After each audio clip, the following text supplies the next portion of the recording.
si tu sais qu'il parle pour toi à Dieu, si tu reconnais qu'il est Dieu pour toi, si tu reconnais qu'il a mis un chemin nouveau devant toi pour que ton pied ne puisse point heurter la pierre, donne-lui une offrande d'acclamation.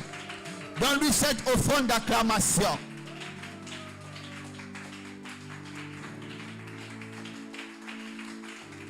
Jésus, Jésus, Jésus, tu es élevé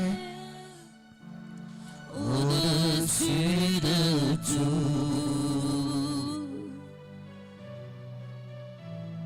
Jésus, Jésus, Jésus, tu es élevé au-dessus de tout. Chante Jésus, Jésus, Jésus, Jésus, tu es élevé au-dessus de tout. Éternel Dieu de grâce, Père, je te dis merci pour ce temps où tu nous permets d'être ensemble. Père, peu importe notre dimension spirituelle, peu importe nos actes, peu importe ce que nous sommes, tu nous as aimés le premier. C'est pourquoi tu mets à notre portée la nourriture spirituelle qui vient de ta table, afin que nous soyons éclairés de l'intérieur et que nous puissions donner aux autres la lumière que tu nous as donnée de devenir. Père éternel, mets-nous dans les circonstances où nous allons éclairer les autres. Mets-nous dans les circonstances où nous allons sauver les autres. Mets-nous dans les circonstances où nous allons rééduquer les autres. Mets-nous dans les circonstances où nous allons montrer ta gloire, afin que ton nom soit élevé, afin que ton nom soit célébré, afin que ton nom soit chanté, et que les nations te connaissent et reconnaissent que tu es assis aujourd'hui à la droite de Dieu pour la grandeur de ton nom. Béni sois-tu, dans le nom de Jésus, nous avons prié. Amen.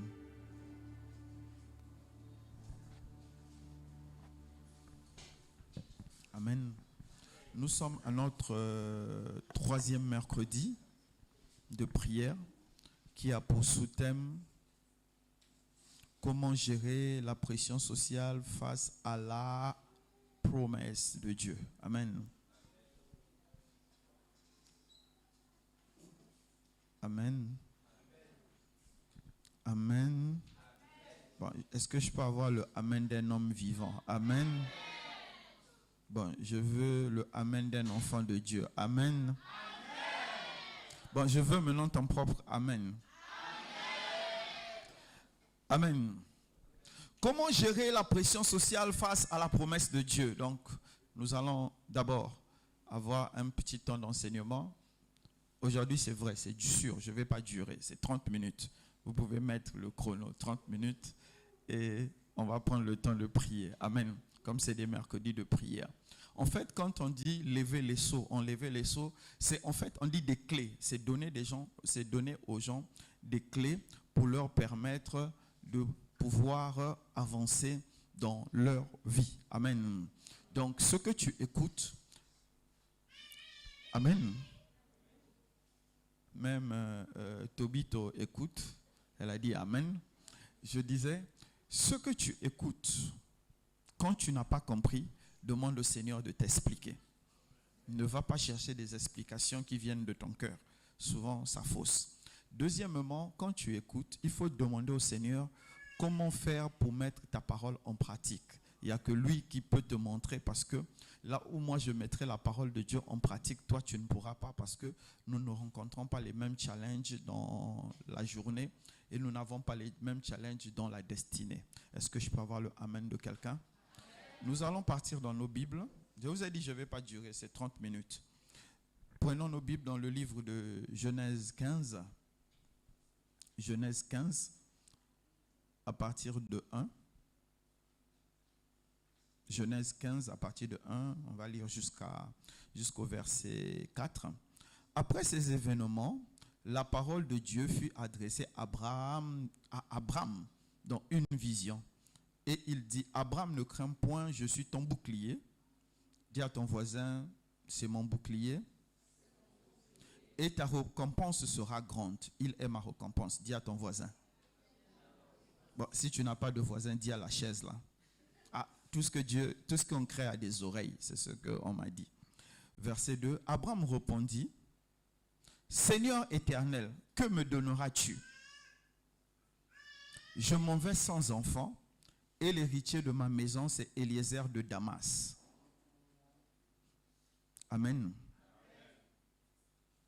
Verset 3, Abraham dit, voici, tu ne m'as pas donné de postérité, et celui qui est né dans ma maison sera mon héritier. Amen. Verset 4. Alors la parole de l'Éternel lui fut adressée ainsi. Ce n'est pas lui qui sera ton héritier, mais c'est celui qui sortira de tes entrailles qui sera ton héritier. Amen. Quelqu'un peut acclamer la parole de Dieu?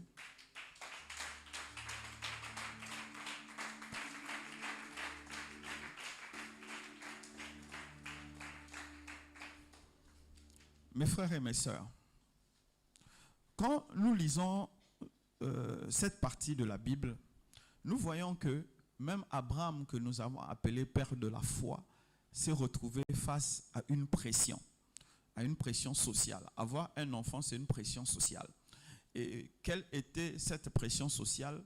Surtout en Afrique, on dit ceci. Quand tu n'as pas d'enfant, pour les hommes, c'est grave. Ça veut dire que tu es...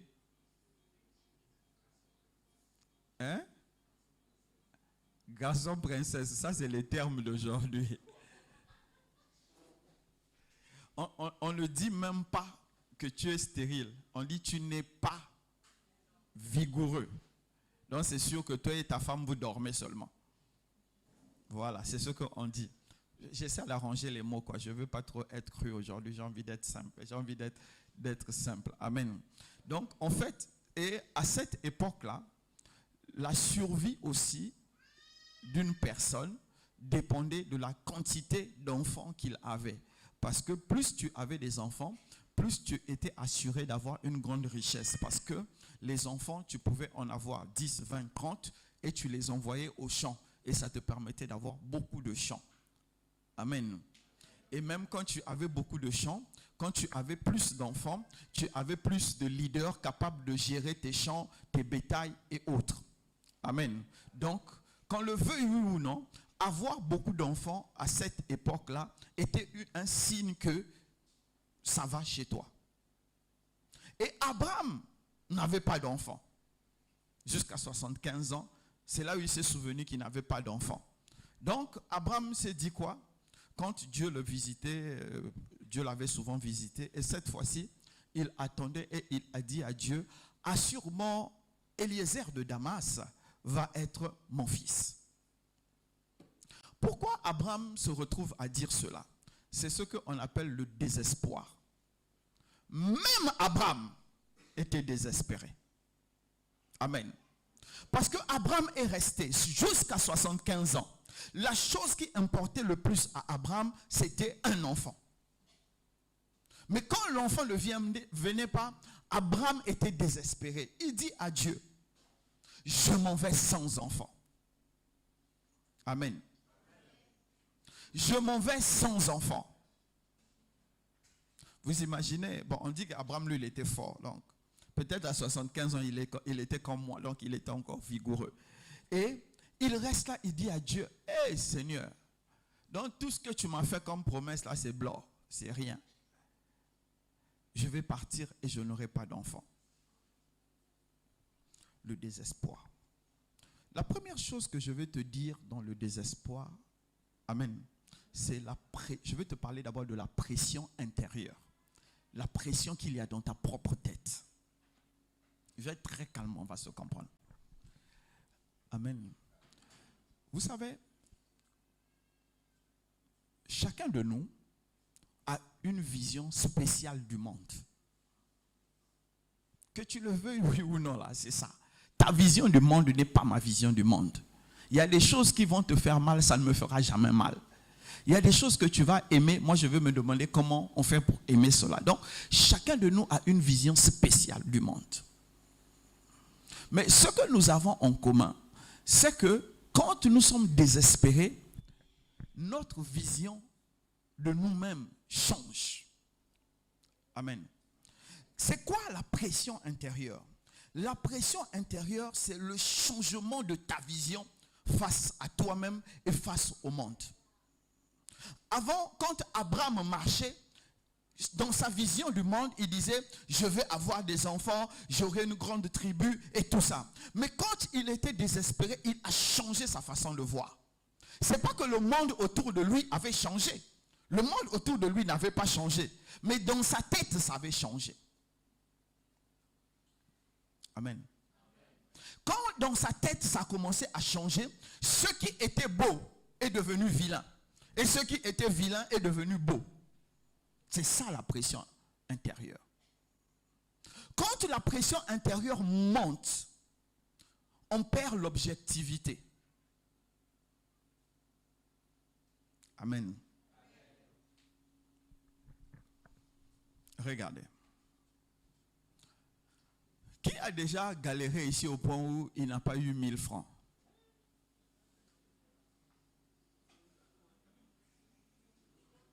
Bon, qui à cause de cette galère a volé? Une seule personne.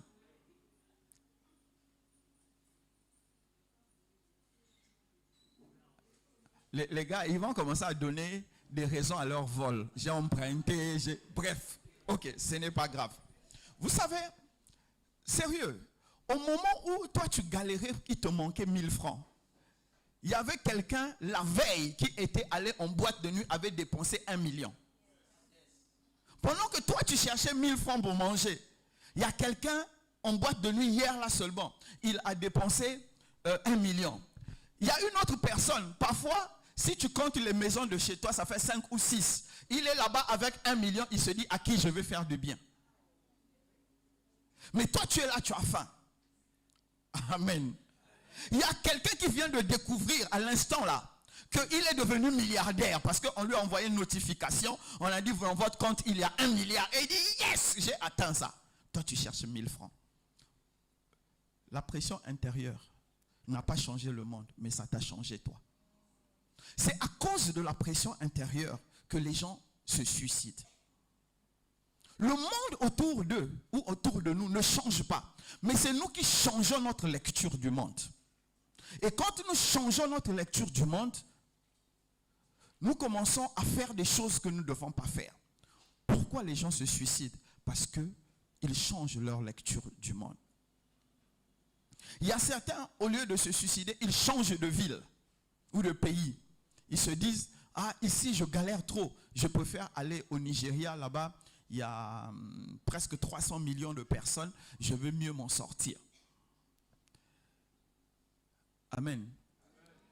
Dans d'autres, c'est le monsieur qui va prendre une autre femme. Parce qu'il va se dire, ah, avec la deuxième femme, je serai plus heureux. Pour d'autres, toujours la pression sociale, la femme va aller prendre une grossesse ailleurs, elle va venir donner à son mari parce que l'enfant ne vient pas. La pression intérieure. La pression intérieure faussera toujours notre analyse et notre compréhension du monde. Amen. Amen. La pression sociale, écoutez-moi bien, la pression sociale te pousse à avoir une pression intérieure. Et quand la pression intérieure monte, même ce qui te faisait plaisir hier ne te fait plus plaisir. Même ce que tu disais, je ne peux pas m'en passer, tu vas commencer à t'en passer. Donc la pression intérieure te pousse à avoir maintenant des solutions humaines. Tu te crées toi-même tes propres solutions. C'est pourquoi Abraham dit ceci à Dieu. Comme tu ne m'as pas donné l'enfant, Eliezer de Damas va devenir mon héritier. va devenir mon fils. Donc s'il était dans les temps modernes, il allait aller faire les papiers à la justice pour le nommer, pour lui donner le nom d'Abraham et il deviendra le fils d'Abraham. Il a cherché une solution humaine parce que la promesse qu'on lui avait faite ne venait pas. Et comme il ne pouvait plus supporter la pression, il s'est dit, maintenant, je vais changer le nom de Eliezer de Damas. Il deviendra Eliezer d'Abraham. Et je le présenterai aux gens comme mon fils. Et les gens vont commencer à me considérer. La pression intérieure nous emmène à chercher des solutions humaines. Si tu es avec moi, acclame le Seigneur.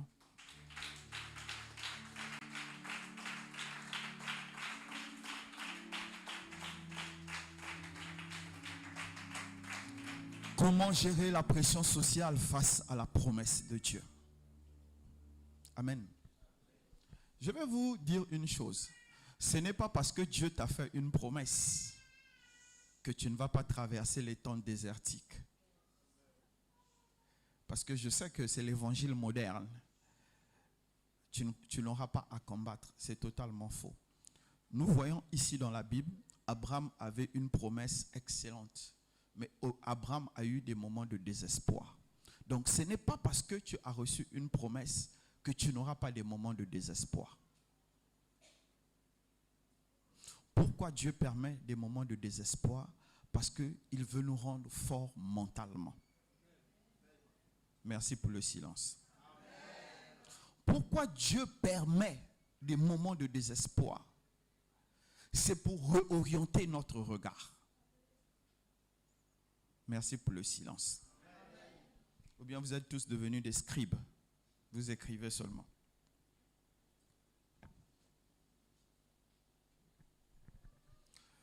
Le temps de désespoir nous transforme. Amen. Le deuxième point que je veux soulever, c'est comment gérer le regard des autres. C'est la pression extérieure. Parce que quand tu es en société, Dieu a fait l'homme en société. Donc nous serons toujours en société. Abraham s'est retrouvé là sans fils. Et le pire dans l'histoire, c'est qu'il avait changé de nom. Il est passé de père élevé à père de la multitude. Donc on l'appelait avant Abraham et après il est passé à Abraham, père de la multitude. Donc quand les gens l'appelaient, on disait père de la multitude et les gens riaient. Père de la multitude et les gens riaient. Et lui-même quand il passait fièrement. Il déclarait, je suis le père de la multitude. Et quand on lui disait, comment tu t'appelles? Père de la multitude. On disait, tu as combien d'enfants? 0.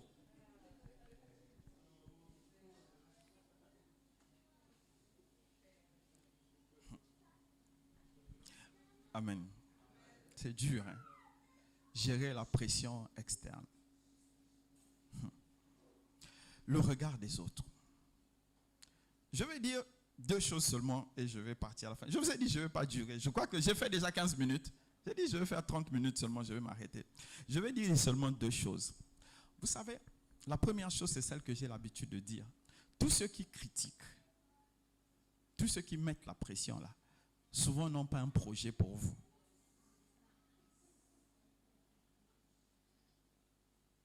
Ou bien, je répète ça, enfant. Je vais vous répéter. La plupart des gens qui vous mettent la pression, qui vous critiquent, ils n'ont pas un projet pour vous. Comme c'est un principe social, il faut mettre la pression, ils mettent la pression. Et souvent, ils ne mettent pas la pression en vous donnant les moyens, mais ils mettent la pression parce que c'est ce qu'ils savent faire le mieux. Donc, écoutez, il y a une catégorie de personnes, quand ils vont vous mettre la pression, dites-leur, quand j'y arriverai, pour que j'y arrive, quel moyen tu mets à ma disposition. Vous allez remarquer souvent, c'est avec les gens qui viennent de se marier. Oh, le bébé ne vient pas. Hein. Pourquoi il n'y a pas le bébé? Oui, depuis tu demandes bébé, là, commence par déposer les couches. Comme ça, on va savoir que... Ou bien achète une layette. Mais non, c'est... le bébé, hein, ça tarde.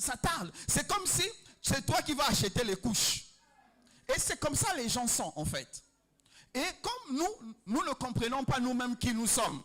Oh, l'heure de Dieu est la meilleure. Non, ce n'est pas l'heure de Dieu est la meilleure.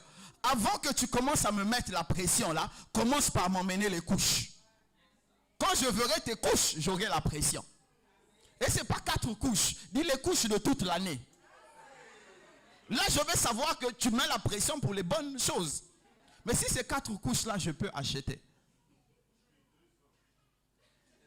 C'est Maël ou c'est Nat? On avait eu les couches presque pour une année. Nat? Pour Nat, on avait les couches presque pour toute une année. À tous les niveaux. On en avait tellement que je crois que pendant une année, on n'a pas acheté les couches. Donc quand les gens me mettaient la pression, les gens ont soutenu. Voilà, c'est ça, c'est ce qui est bon. Mais quand les gens vous mettent la pression et vous ne voyez pas de soutien, vous intériorisez ça, ça vous détruit. Est-ce que je peux avoir le amen de quelqu'un? Ok, la deuxième chose que je voulais te dire sur le regard des autres. Si tu considères le regard des autres, je vais bien lire ce que j'ai écrit là. Si tu considères le regard des autres, tu vas voler, tu vas tricher, tu vas t'endetter et tu finiras chez un féticheur. Amen. Oui, c'est ce que le regard des autres fait. Parce que tu veux plaire aux autres. Écoutez-moi bien, mes frères et mes sœurs. Est-ce que j'ai quelqu'un? Le caméraman, il faut filmer la salle. On va penser que je parle avec la lampe et le caméraman tout seul. Ah, d'accord. Ok. Je disais, écoutez-moi bien. Le regard des autres doit juste nous permettre de pouvoir nous évaluer. Suivez-moi bien. Le regard des autres doit juste nous permettre de nous évaluer. Mais le regard des autres ne peut pas devenir le déterminant de notre vie. Quand quelqu'un va penser que tu es stérile, que tu es bizarre, que tu es ceci, c'est son problème. Toi-même, qu'est-ce que tu dis de toi? Parce que les efforts que tu fais à l'intérieur, beaucoup ne voyaient pas ça. Pendant que moi je jeûnais, je priais pour avoir Nat, on me rappelait toujours, mais vous avez, le mariage là dure, l'enfant ne vient pas. Personne ne savait que je jeûnais. Quand je maigrissais, on me disait, mais tu maigris beaucoup. Mais on ne savait pas que je maigrissais à cause de l'enfant. Donc les gens peuvent te décourager. Donc si tu commences à regarder ce que les gens veulent, une chose est sûre, soit tu vas voler, soit tu vas tricher, soit tu finiras chez un féticheur pour avoir une solution. Si tu m'as compris, acclame le Seigneur.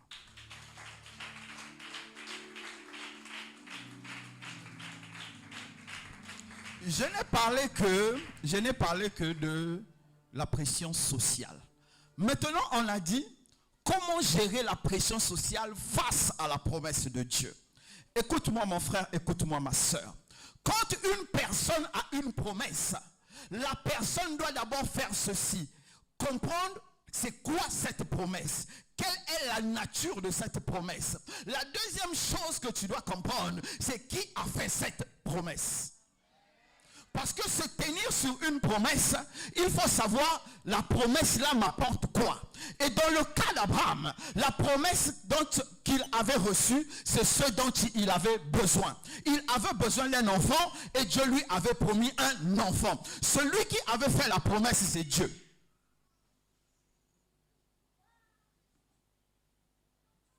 Amen. Celui qui a fait la promesse, c'est Dieu. Ce n'était pas un homme, ce n'était pas un féticheur, ce n'était pas un fétiche, ce n'était pas un esprit, mais c'est Dieu qui lui avait fait la promesse. Donc comment on gère la promesse parce que Dieu t'a fait? La première chose, c'est qu'on rappelle à Dieu quelle est sa promesse. Mais pour rappeler à Dieu quelle est sa promesse, tu dois d'abord te demander, est-ce que nous sommes dans les temps, est-ce que nous sommes dans les circonstances pour rappeler à Dieu sa promesse? Mais encore, pour que tu rappelles à Dieu sa promesse, il faut que tu aies une relation avec lui. Pour que tu lui parles ainsi, il faut que tu aies une relation avec lui. Amen. Chaque promesse a un temps d'accomplissement. Avant, ce n'est pas bon. Après, ce n'est pas bon. C'est pendant que c'est bon. Amen.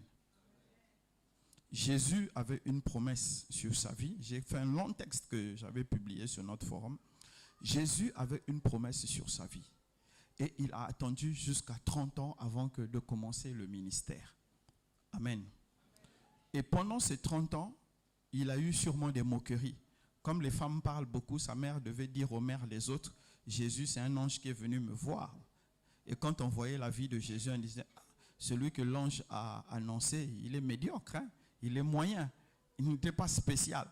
Ou parfois même, je suis sûr que c'était un bon parleur, parce que pour parler devant 3000 personnes, c'est sûr que pendant qu'il était en train de grandir, il était comme Maël, il parlait seulement.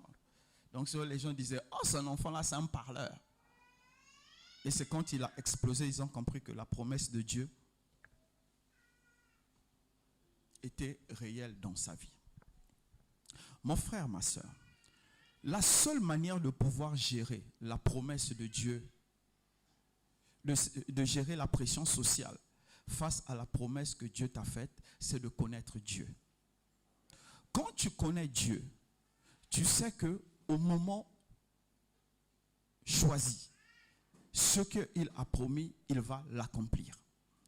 Et pendant que tu es en train d'aller, pendant le moment, le temps T, le temps qu'il s'est choisi pour accomplir sa promesse, Dieu te donne des gages sur la route.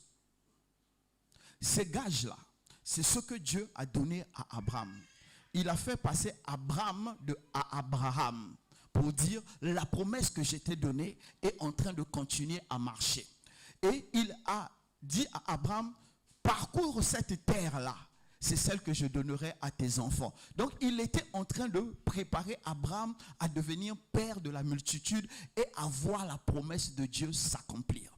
Écoute-moi mon frère, écoute-moi ma soeur. Si tu veux faire face à la pression sociale qu'il y a dans ta vie, il faut que les évidences de Dieu soient vues dans ta vie. Chaque promesse qui doit s'accomplir, laisse une traînée, laisse des traces. Si Dieu t'a fait une promesse, il faut que tu parles des traces. Il doit avoir des traces. Il n'y a pas de promesse que Dieu accomplisse par un bim. Même avec Gédéon. La Bible dit, Gédéon a dit, où est le Dieu qui avait fait des exploits avec nos grands-parents? Ça veut dire que Gédéon pouvait se baser sur les traces que Dieu avait fait dans le passé pour parler de l'avenir.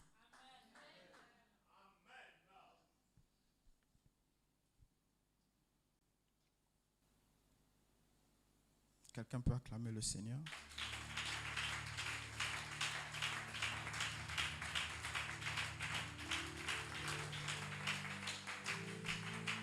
Pendant que j'étais en train de préparer ce message, le prophète Onésime sait c'était dans quelles conditions. Dieu m'a fait monter dans mon cœur ce psaume, le psaume 91 du verset 2 au verset 3. Je dis à l'Éternel, mon refuge et ma forteresse, mon Dieu en qui je me confie, celui qui me délivre du filet de l'oiseleur, de la peste et de ses ravages. Amen. Celui-là, c'est David. David dit que Dieu le délivre de l'oiseleur, c'est celui qui attrape les oiseaux. Et il dit la peste, c'est une maladie. C'est une maladie, en tout cas c'est une maladie, je ne sais pas comment je vais expliquer ça. Mais la première chose qu'il dit c'est, l'Éternel est mon refuge. L'Éternel est ma forteresse. David connaissait tellement Dieu. Amen. Qu'il était capable de dire que quel que soit le piège qu'on va me tendre, Dieu va me délivrer. Mais quand nous lisons ça, nous mettons ça dans le futur. Alors que non, David, lui, il ne mettait pas ça dans le futur, c'était dans son présent parce qu'il y a eu plusieurs pièges dans lesquels Dieu l'avait délivré. Donc c'était une reconnaissance de David envers Dieu. Amen. Donc ce monsieur qui dit ça, c'est parce que Dieu a laissé des traces dans sa vie. C'est pourquoi quand il voit l'avenir, il dit, peu importe ce qui va m'arriver, je sais que Dieu va me sauver. Quand je marche dans l'ombre de la vallée de la mort, je ne crains aucun mal. Ce n'est pas un mantra, c'est qu'il dit, il sait que Dieu va le délivrer parce que dans le passé, Dieu l'avait délivré. Il montre sa relation avec Dieu. Celui qui a une promesse doit avoir une relation avec Dieu. Et la promesse doit laisser les petits cailloux. La promesse doit laisser les traces. La promesse doit parler. À des moments donnés, la promesse crie, je suis là, ne m'oublie pas. Et toi-même, tu rentres devant la face de Dieu, tu dis, j'avais oublié que la promesse existait. Mais la promesse s'est rappelée à moi parce que la promesse veut venir à l'existence. C'est ce que Abraham a dit. Je m'en vais sans enfant. La promesse parlait. Aujourd'hui, chez nous, il n'y a plus... En fait, bon, la plupart, nous avons des promesses du pasteur. Je vois. Aïe, j'ai vu. Ce n'est pas la promesse de Dieu. Je suis désolé. Spéro, je te vois. Tu vas devenir ministre. Et quand tu deviendras ministre, Spéro, il ne faut pas oublier. Il ne faut pas oublier le Sébec, Spéro. Je te vois, je te vois. Tu vas devenir riche. Bon, il faut envoyer 6 bougies. Hein. Bougies rouge, noire. Je te vois, je te vois. Nello, tu vas devenir un grand homme d'affaires. Ce n'est pas ça la promesse de Dieu. Ça, c'est la promesse de Christ Mabiala. Ça, c'est la vision de Christ Mabiala. Amen. Il faut que ce que je dis puisse avoir un écho dans le cœur de celui qui reçoit. Sinon, tu vas te retrouver dans la frustration. Et aujourd'hui, l'Église se retrouve dans la frustration. Parce que les gens ont entendu beaucoup de promesses des hommes de Dieu. Les vrais et les faux. En tout cas, bref, tout le monde fait une promesse. Quand on voit quelqu'un commence à déposer 20 000, 30 000 dans le panier, on lui crée une promesse sur mesure. Je suis en train de voir, tu vas quitter le poste là pour aller vers n'importe quel autre poste. Mais en fait, quand vous regardez bien, écoutez-moi bien, quand vous regardez bien, quand vous voyez un homme comme Spéro, on sait qu'il est assidu. Donc la probabilité est de près de 70% qu'il augmente le poste. Ce n'est pas une prophétie. Mais bon, je vais entourer ça de mystère. Non, les gars, arrêtez de vous faire berner. Chaque chrétien qui a reçu l'Esprit de Dieu, à un moment donné, il reçoit la promesse de Dieu relative à sa vie. Ta promesse dépasse le mariage.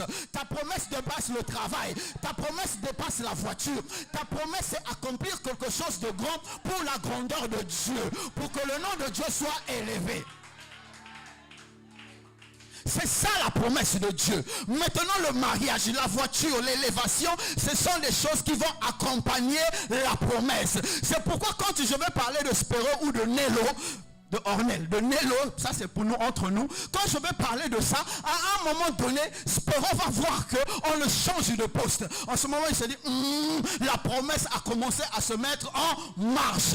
Et après un moment, il va se marier. Il va dire, la promesse a commencé à se mettre en marche. Mais chez nous aujourd'hui, tu te maries, c'est sans vision. Dieu n'était même pas présent, mais le pasteur a pris son offrande du mariage. Et après tu dis, mais pourquoi le mariage est amer? Mais parce que ton mariage là, ce mariage là, ne correspond pas au plan de Dieu et n'agit pas dans le plan de Dieu parce qu'il ne vient pas de Dieu, il vient de toi. Comment tu vas supporter la pression sociale?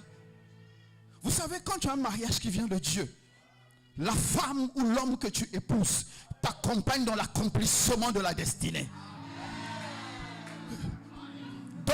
Dans la vision de Abraham, Dieu avait prévu qu'il va avoir un fils qui se mettra en face du fils de l'alliance. Amen. Ça va devenir 2 peuples, 2 tribus. Donc il y avait Ismaël devait venir. Amen. Et Israël devait venir.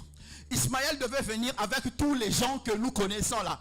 Rama, voilà, on s'est compris, voilà. Et il devait se mettre en face de Israël. C'était ce que Dieu avait fait. Et qu'est-ce que Dieu fait? Il dit à Abraham, je vais te donner un fils. Comme Sarah avait pas compris, mais Dieu utilise Sarah parce que c'est une femme sage. Il dit à Sarah, donne l'égyptienne, donne la païenne, donne-la qu'elle entre dans l'alliance de Abraham. Amen. Amen.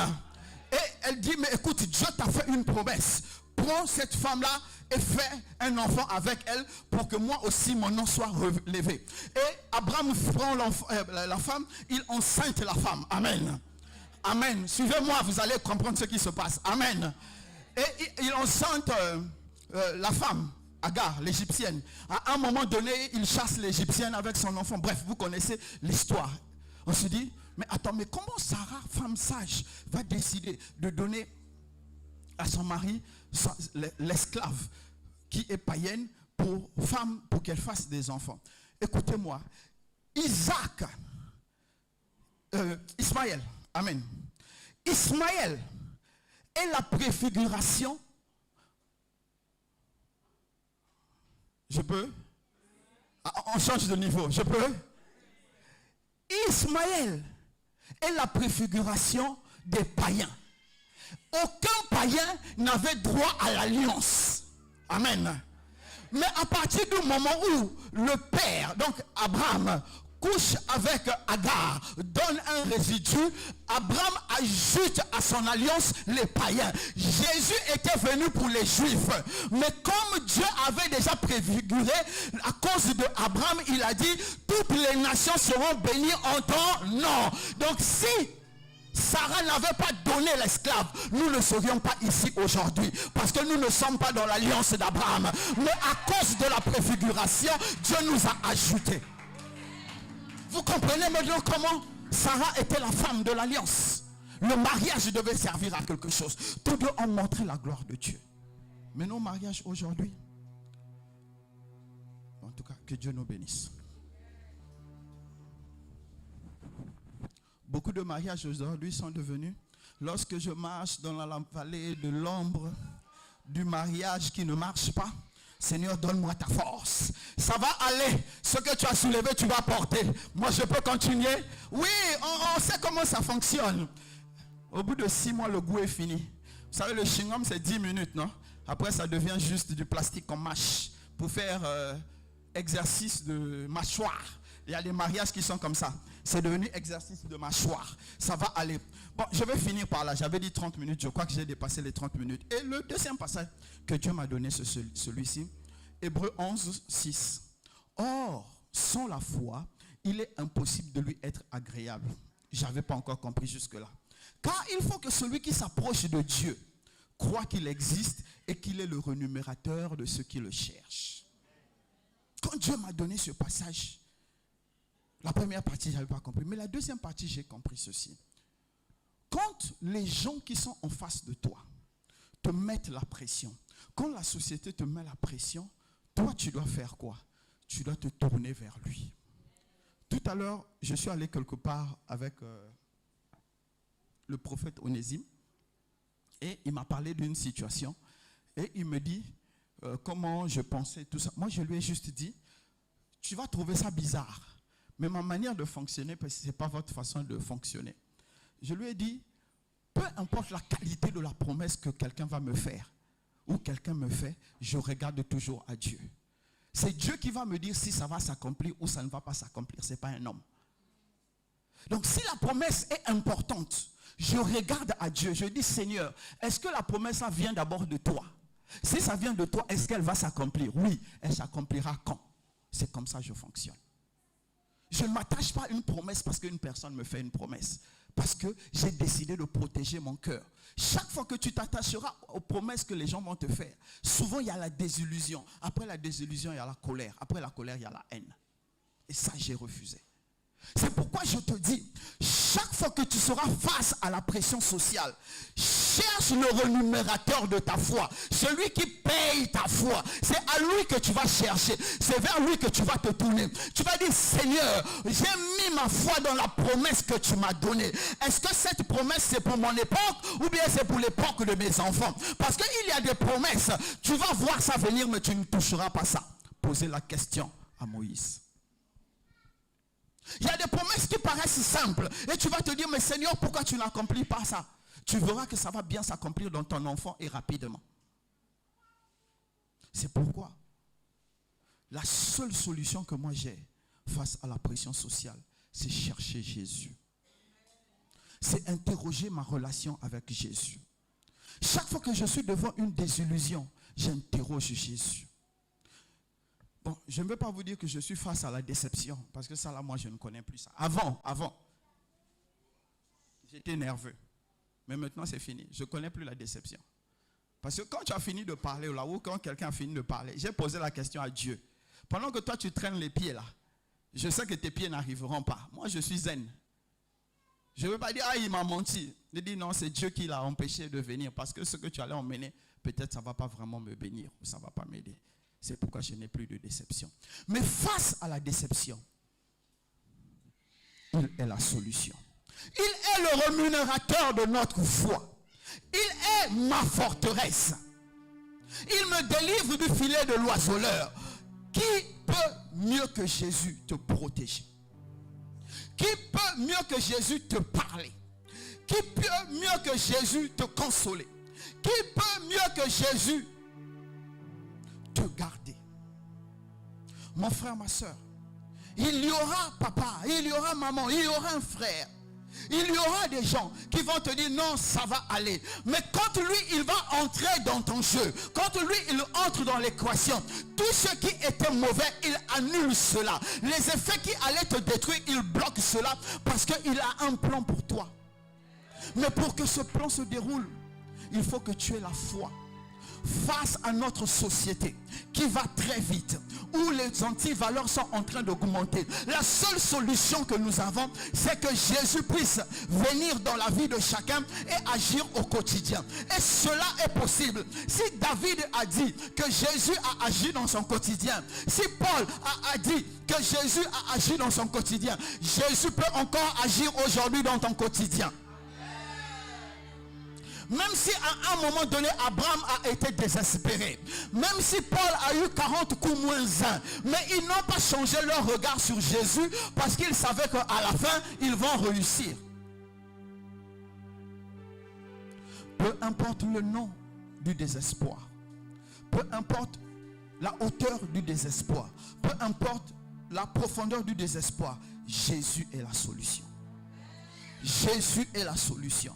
Jésus est la solution. Je m'en vais finir par là. Vous savez, aujourd'hui, nous avons développé la puissance de... On a donné les noms à tout. Il y a désespoir, hein, chaque qualité de désespoir. Démon du suicide, démon de l'échec, démon de voyage, ou bien c'est ange de voyage. Bon, bref, en tout cas, on a donné des noms à chaque chose. Et ces choses-là parlent beaucoup à notre cœur. Amen. Et comme ça parle à notre cœur, maintenant on va te dire, tu as un démon de tricherie, tu as un démon de vol. Maintenant tu vas chasser le démon de vol. Tu vas chasser le démon de tricherie. Et ils se sont appuyés sur ce que Sun Tzu a dit.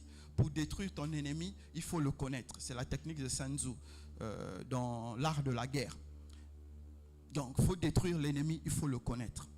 Et maintenant, on va se mettre à prier. Je déclare dans le nom de Jésus que tout démon du vol qu'il y a dans ma vie puisse quitter. Man, tu as vol, tu as tricherie, tu as fornication, tu as... En tout cas, bon, si tu en as 20 et que tu n'as que 10 minutes pour prier, tu fais comment?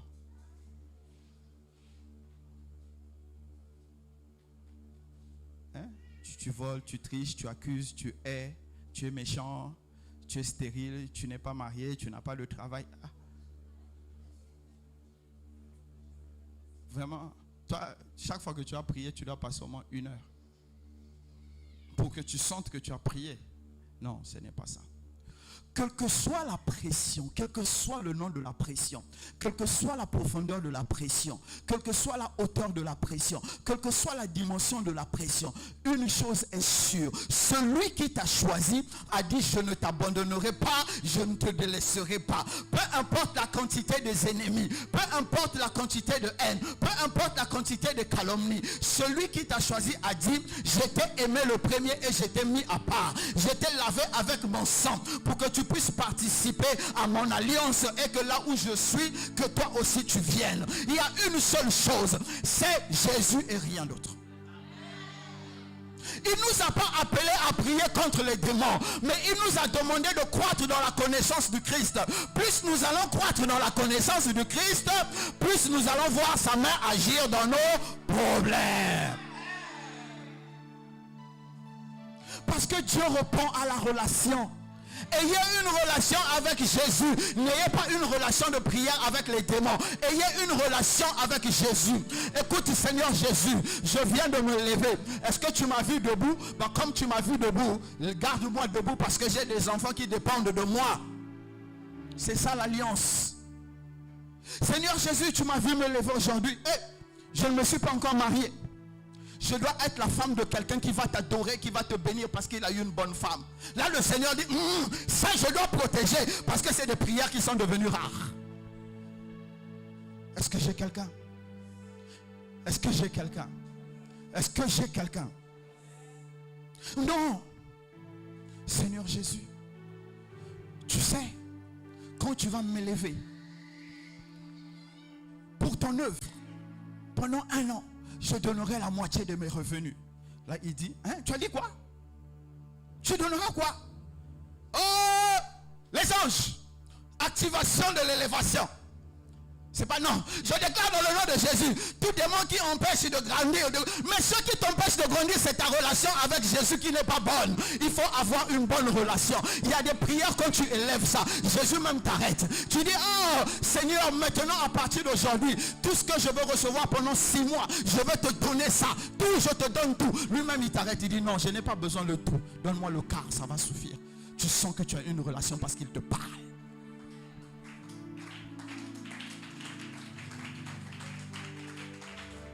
Il connaît tes capacités. Il sait ce que tu peux faire ou ce que tu ne peux pas faire. Mais nous avons refusé la relation. Nous avons refusé la relation. C'est pourquoi toutes les pressions nous touchent. Tu as fait des mauvais calculs. Tu as perdu l'argent comme moi il y a quelques années. Quand je disais aux gens combien j'ai perdu, quand on me regardait, on me disait, mais comment je reste debout? Mais je restais debout parce que celui qui m'a choisi est plus grand que l'argent que j'ai perdu. Pour d'autres, peut-être qu'ils se seront suicidés. Pour d'autres, peut-être ils auront fui au Nigeria. Je suis resté au Bénin. Je n'ai pas payé la maison 2 ans. Maison d'autrui, je n'ai pas payé la maison 2 ans. À un moment donné, j'étais là, je disais, hey, Seigneur, comment je vais payer la maison? Après, j'ai dit, oh Seigneur, laisse tomber. Toi-même, tu donneras l'argent. Je sais que si l'argent ne vient pas de la main de quelqu'un, ça viendra du ciel. J'ai fait 2 ans dans la maison, je n'ai pas payé. J'ai même quitté, j'ai laissé le bishop Armistice dedans 6 mois encore. Il n'a pas payé. Jusqu'aujourd'hui, on n'a jamais payé. Personne n'est jamais venu demander la dette. Ah, vous voulez que je vous choque? Ok, je vais vous choquer. Tellement j'avais perdu l'argent, j'étais entré dans la galère. Bishop, le gaz a fait combien d'années? Bouteille de gaz. 2 ans. Ah, vous êtes choqués maintenant? J'ai pris sur la bouteille de gaz, j'ai tracé, j'ai écrit. Je suis parti sur revenu, la bouteille de gaz était là. 2 ans, la bouteille de gaz a fait dans la maison. Quand j'étais en face du prophète Samat. 2 ans. Ah, vous croyez que les miracles, on ne les fait pas? On va encore avancer. Parlez à la soeur Nadèche. Elle m'a appelé, j'étais au Congo. Elle me dit, Daddy, je n'ai pas d'argent pour payer le loyer. Le propriétaire est là dans les autres maisons. Je lui ai dit, va te coucher, laisse la porte ouverte. Le propriétaire a disparu 6 mois, il n'est jamais venu demander la dette jusqu'à ce qu'elle a quitté là. Ah, c'est ce qu'il est capable de faire. J'aurais pu me mettre des démons du loyer. Non, c'est pas ça. Je dis, Jésus, écoute, quand elle m'a appelé, instantanément j'ai eu cette réponse, je lui ai donné. Mais je suis resté un moment, j'ai dit Jésus. Mais elle m'a appelé parce qu'elle cherche une solution. Moi-même ici, là où je suis au Congo, tu sais comment tu as fait pour m'envoyer, comment on a payé le billet. Maintenant, elle veut encore que je lui donne l'argent. Non, je n'ai pas or, je n'ai pas argent. Au nom de Jésus, le propriétaire va oublier son loyer. Et j'ai fini avec. C'est au nom de Jésus. Elle est là, Nadège. Elle peut témoigner. Et c'est ce qu'il est capable de faire. Non, quand vous me voyez, vous pensez, mais les gars, si je vous dis donc combien de miracles je fonctionne, écoutez les gars, je vais encore vous choquer, vous voulez que je vous choque? J'ai fait un jeu, je me suis amusé un peu. Dernièrement, j'ai dit, mais en fait, moi, je dépense combien par mois? J'ai voulu regarder un peu. Si je vous dis, vous allez être choqués. Je préfère me taire. Je vais me taire. Je m'arrête là. Non, je ne vais pas vous choquer, je vais me taire. Vous m'avez vu aller signer bulletin de paye quelque part. Je ne signe pas ça. Celui qui m'a choisi, c'est la relation. Il honore la relation. Il protège la révélation. Quand vous allez lire, le psaume 91, donne-nous le verset 4. Je n'ai pas ça ici. Donne le verset 4. Il choisit la relation qu'il a avec quelqu'un. Pour Jésus, la relation est importante. La relation, c'est tout. Parce que Jésus n'a pas besoin d'or. Il n'a pas besoin d'argent. Mais il a besoin de quelqu'un avec qui il va échanger. Quelqu'un avec qui il va parler. Même s'il ne va pas venir s'asseoir à la tête de ton lit. Mais à partir du moment où il dit quoi? Voilà. Il te couvrira de ses plumes. Et tu trouveras sous ses ailes sa fidélité est un bouclier, une cuirasse. Vous avez compris ça? C'est ça la relation. Quand tu as une relation avec lui, il te protège totalement. Parce qu'il aime cette relation. Si Dieu n'aimait pas cette relation, pourquoi il a donné son fils unique? Afin que son fils unique puisse lui produire beaucoup de fils et de filles. C'est parce qu'il aime. On n'a pas à donner à Dieu l'argent. On n'a pas à donner à Dieu l'or. On n'a pas à donner à Dieu ces choses-là. Il a besoin d'une relation. À quoi ressemble ta relation avec Dieu? Car c'est de ta relation avec Dieu dépendra la puissance que tu es capable de dégager dans ta vie. Mes frères et mes sœurs, moi-même debout ici, je vis au quotidien le miracle. Tous les jours, je vis le miracle. Quand les gens crient « le Bénin est dur, le Bénin est dur », deux fois je me pose la question, est-ce qu'on est dans le même pays? Parce que je vis le miracle. Et cela est possible parce que j'ai compris une chose. Tant que je ne ferai pas tomber ma relation avec Jésus, il continuera à me bénir, à me conduire et à m'éclairer. C'est pourquoi je veux te dire, quelle est la pression sociale qui est devant toi? La réponse se trouve dans la réalité de ton alliance avec lui. Ton alliance a produit avec lui quel type de relation? Quel type de relation tu as avec le Christ? Est-ce que le Christ, quand il veut faire quelque chose, il y a dernièrement encore, Dieu m'a donné un rêve bizarre. Et quand je suis réveillé du rêve, je dis à Dieu, mais oh, c'est quoi ce rêve-là? Est-ce que ce rêve-là parle de moi? Il reste silencieux. Il est resté silencieux. Et je crois le lendemain, il y a Madame Benou qui m'envoie un audio, me dit, Daddy, j'ai fait tel rêve. J'ai écouté ça. Je lui ai dit, ok, d'abord que Dieu soit glorifié. Je suis resté un moment, j'ai dit à Dieu, Seigneur, cela ne me concerne pas. Je n'ai pas besoin de savoir. Ce qui me concerne, dis-moi ça. Pour les autres, ils n'auront qu'à gérer. Dieu veut faire quelque chose. Il prévient un homme. Peut-être que l'homme va intercéder. Moi, je lui ai dit, Seigneur, je ne veux pas intercéder. Les intérêts sont trop ambigus. Je ne vais pas intercéder. Oui, je vous dis, j'ai dit, Seigneur, ça ne me concerne pas. C'est lui-même qui m'a expliqué. Il m'a dit, le rêve que je t'ai donné, voici la réponse ici. Et je suis resté là, j'ai dit, Seigneur, je ne vais pas intercéder. Ça ne m'intéresse pas. Parce que je ne veux pas intercéder. Après, ça change et je vais prendre les conséquences. Donc, j'ai dit, non, Seigneur, je n'intercède pas. Fais selon ta volonté. Mais qui je suis pour que Dieu puisse me parler ainsi? Qui je suis? Vous avez vu mon nom dans les lignes du gouvernement du Bénin? Ou bien dans les préfectures? Mais pourquoi Dieu est capable de parler de toute une nation? Parce que c'est la relation. Je choisis notre relation parce que je sais une chose. Il est mon bouclier. Il me protège. Il me garde. Et tout ce que j'ai à faire, c'est de l'obéir et me soumettre totalement. On va se lever. Mon frère, ma soeur, à quoi ressemble ta relation avec Jésus? Depuis pendant très longtemps, depuis que tu es dans l'église, ta relation avec Jésus commencera le jour où tu auras le mariage, commencera le jour où tu auras le travail, commencera le jour où tu auras les enfants, commencera le jour où tu auras ta relation avec Jésus est conditionnée. Non, ce n'est pas ça. Notre relation avec Dieu est conditionnée par une seule chose, c'est que tu reconnaisses qu'il est ton Dieu et il est le rémunérateur de ta foi. Donc, il faut que tu commences à te regarder. Seigneur, à quoi ressemble ma relation avec toi? Est-ce que j'ai mis le matériel devant? Ou bien c'est toi que j'ai mis devant? Seigneur, si je ne t'ai pas mis devant, enseigne-moi à te mettre devant. L'inquiétude viendra. La dépression viendra. Le manque viendra. Mais au-delà de tout ça, je te mettrai toujours devant.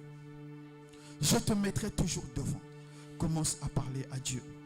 Quelle est ta relation avec Jésus? Nous n'avons pas mieux que notre relation avec Jésus.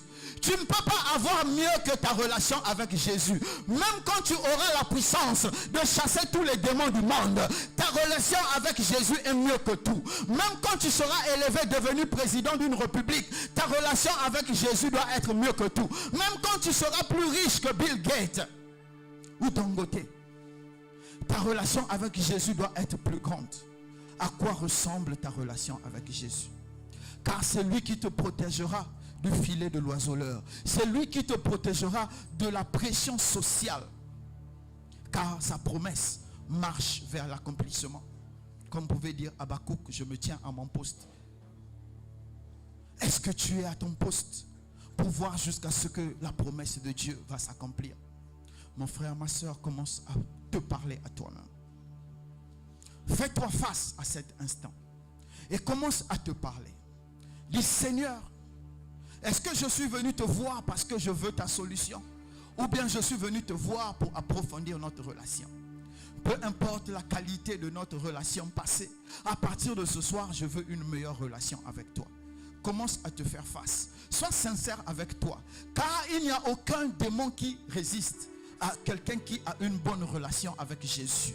Aucune situation ne résiste à une personne qui a une bonne relation avec Jésus. Rien sur cette terre ne peut résister à quelqu'un qui a une bonne relation avec Jésus.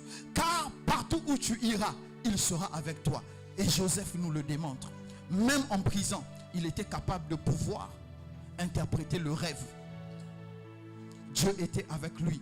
Et celui qui a une relation avec Jésus, peu importe ce qu'il rencontre, peu importe ce qu'il traverse, peu importe ce qu'il reçoit, peu importe ce qu'il est, peu importe la gloire qui tombe sur lui, il garde sa relation avec Jésus. À quoi ressemble ta relation avec Jésus? À quoi ressemble ta relation avec Jésus? Est-ce qu'aujourd'hui tu peux crier qu'il te protège de la pression sociale? Est-ce qu'aujourd'hui tu peux chanter en libérant ton cœur, en disant, Seigneur, je reconnais que c'est toi qui me mets au large de toute forme de pression? Est-ce que cela est possible? Fais-toi face ce soir. Regarde-toi. À la moindre difficulté, tu cherches un coupable. À la moindre difficulté, tu changes d'église. À la moindre difficulté, tu vas chercher un hypothétique prophète. À la moindre difficulté, tu deviens un accusateur. À la moindre difficulté, tu changes ton comportement parce que tu ne le connais pas, parce que tu n'as pas une relation avec lui. Ce soir, cela doit changer. Il faut que cela change ce soir. Oh Lord, help me. Seigneur, aide-moi.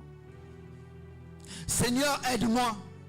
Afin que j'ai une relation avec toi, que je devienne cet adorateur en esprit et en vérité, qui entend ta voix, Seigneur, qui annonce depuis longtemps les choses qui vont venir. À qui tu fais confiance, à qui tu parles.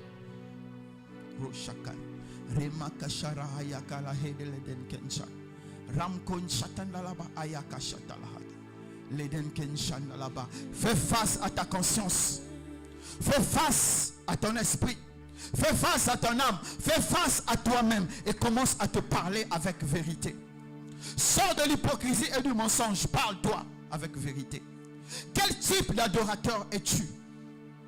Quel type d'adorateur es-tu? Quel type d'adorateur es-tu? Quel type d'adorateur es-tu? Tu veux juste l'argent? Tu veux le mariage? Tu veux l'élévation? C'est ce type d'adorateur que tu es. Dieu ne prend aucun plaisir à ton mariage si cela ne célèbre pas sa gloire. Dieu ne prendra aucun plaisir à ta maternité si tes enfants ne peuvent pas servir à sa gloire. Dieu ne prendra aucun plaisir à ton élévation si ton élévation n'est pas une célébration pour lui. Quel type de croyant es-tu?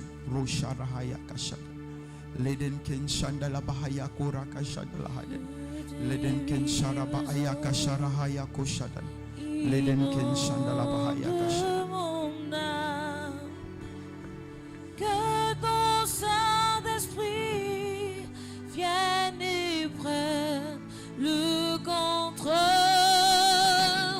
de chaque situation qui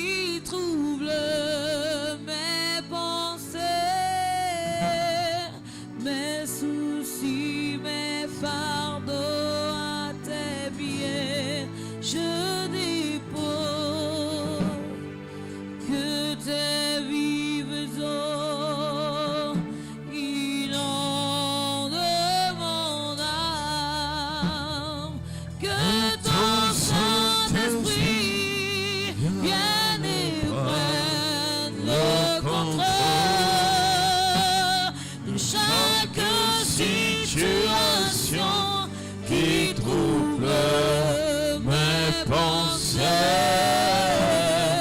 mes soucis, mes fardeaux à tes pieds.